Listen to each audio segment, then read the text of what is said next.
So my advice is go for the bad boys, because at least if they'll play you, you'll still be finishing first. If he breaks your heart, don't go for his best friend. Don't even go for his idol. Also, I just want to say that I love having the bleached brows because it's kind of like a man repellent. Happy New Day, everyone. I am Jenny here. Continue to discover modern women with me. Today will be part 28. We find the reason why men are walking away from dating. Come to the girls of today. Ooh. So, if I'm on your FYP with no hashtags or sounds, that must mean redheads are definitely your favorite. Definitely not. It's actually blonde hair for me.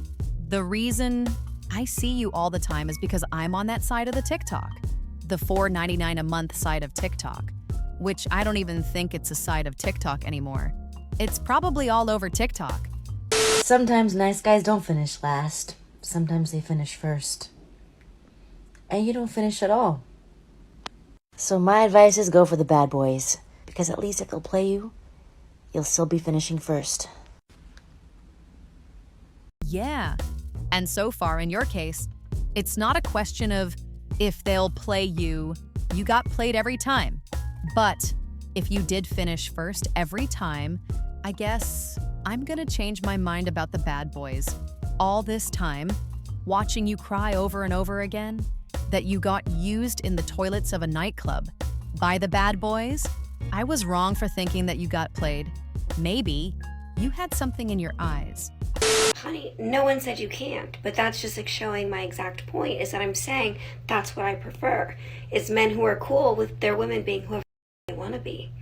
Because guess what? I've dated men with no money. I've dated men with lots of money. Don't give a f***. It's just my preference, and you're allowed yours too. Well, not really. Not lately, he's not, but you still haven't told us your preference. You only told us you dated men with money and men with no money, so your preference is what men. I would applaud you for your preferences, but I don't care all that much. If he breaks your heart, don't go for his best friend. Don't even go for his idol. Go for his brother. I did this, and I showed up to family dinner with his brother as my date. Yeah, I'll see you at Christmas. And these are the times when I most wish I had a brother. Just picture the bond you develop with your brother over something like this. You just sit around sharing a beer, sharing stories about who used to get better head from her. Yeah, I wish I had a brother, but that's fine. I don't have a brother. But you can go for my best friend. Let me mansplain this for a second, the part you don't understand. We're only territorial with what we want to be ours. You belong to the streets. We're gonna leave you to the street.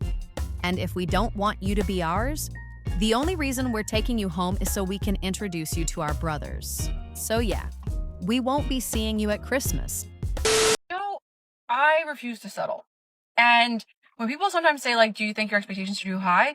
No. You know why? Because I exist. And there's not a chance that I am 1 in 8 billion. I'm not. I'm self-disciplined. I'm goal-oriented. I work hard. And I keep myself healthy and fit and a million other things. You're telling me that there's not a male version, my male counterpart out there? There has to be.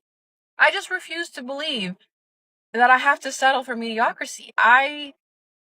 It's a no for me, dog. Okay, dog, fair enough. You're definitely not 1 in 8 billion.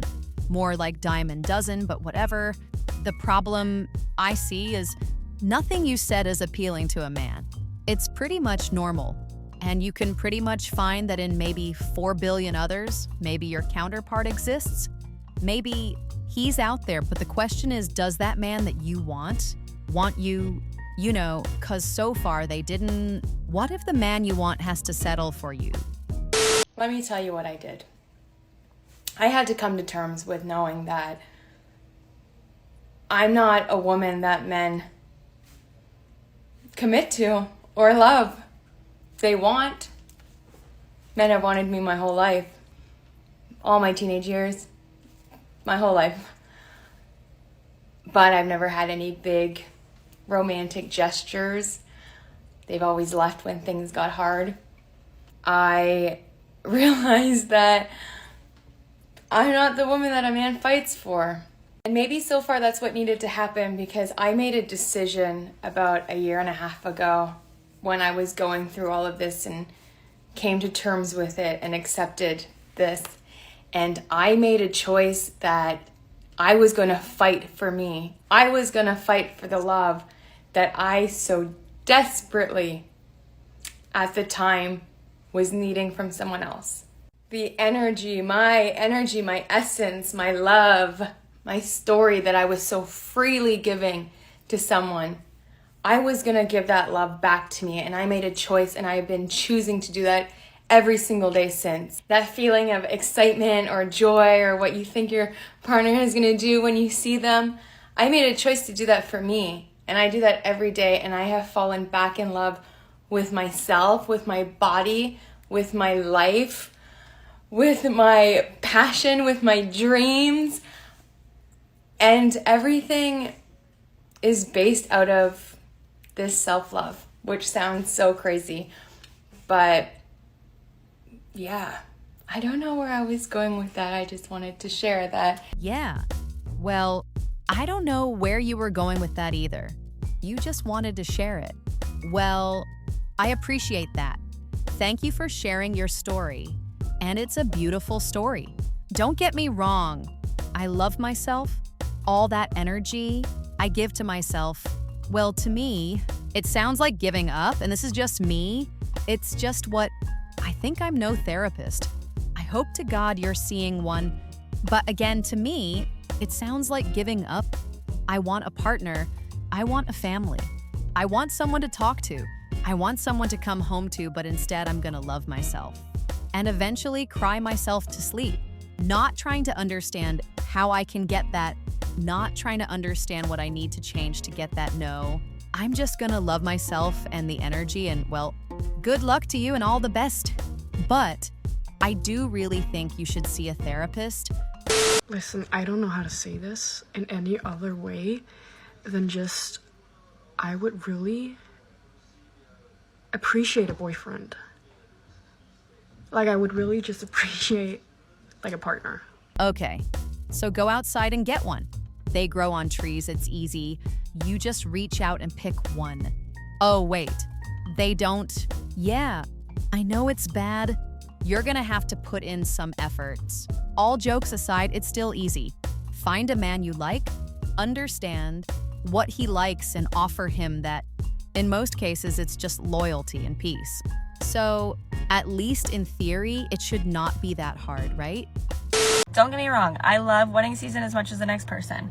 However, I feel equally both parts, like, so much happiness for these people, but like, I also feel equally depressed because I just want to be happily married. Like, I wanted to be happily married and in love right now, and I'm not that. So, yeah. Okay, and it's not your looks that is keeping you single. I know that you know that. So if it's not your looks, it's up to you to discover what are the reasons that are keeping you single. It's really not that hard for someone like you to find a good man. But obviously, it's harder and harder for someone like you to keep a good man. And that's where you need to work on. You need to work on yourself first.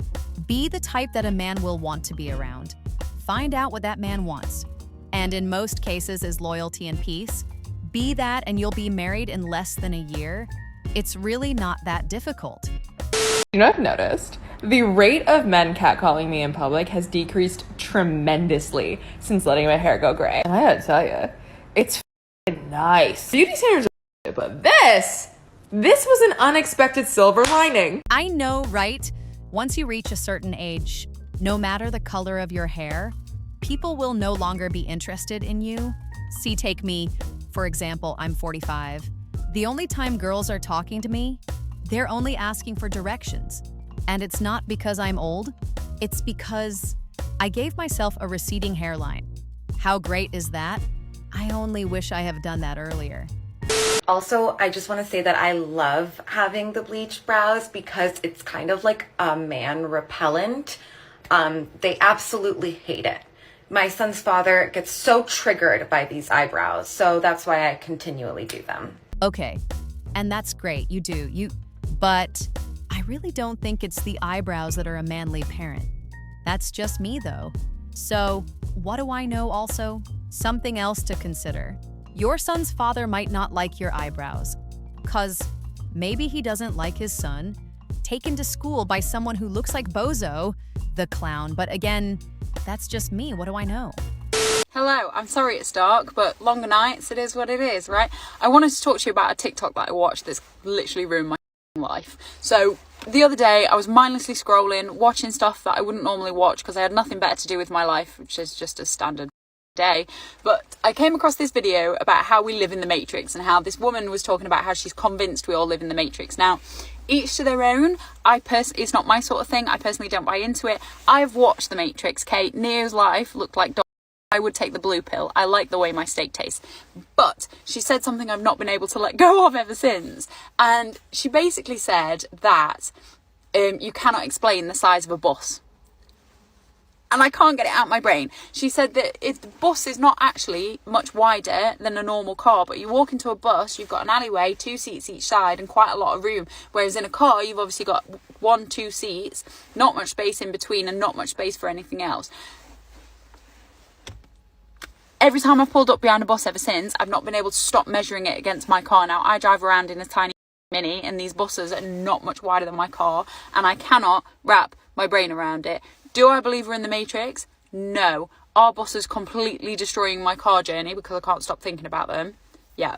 Yes, they are. Yes, I know.